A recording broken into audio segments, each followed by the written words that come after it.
The African Apostolic Church of Apostle of Africa, number 8, Jefferson Road, Logan Park, Hatfield, Harare, 21 January 1989. Muranda wa Mwari NSPO March Africa anoti. Takaita musangano nemakereke ose ezaka paGokodhemu.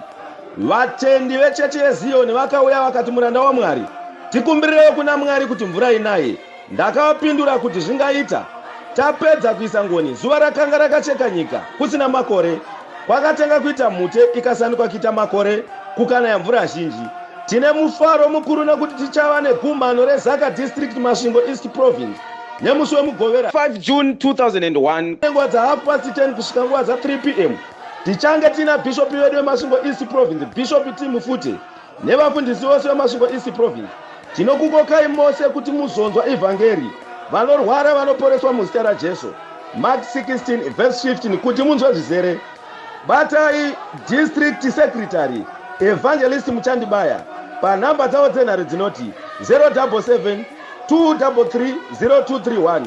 Provincial Secretary Reverend T Chisango pa 077 238 4695. Provincial Chairman Reverend Muchai pa 077 288 2575. Bishop T Mufute pa 0788 985383.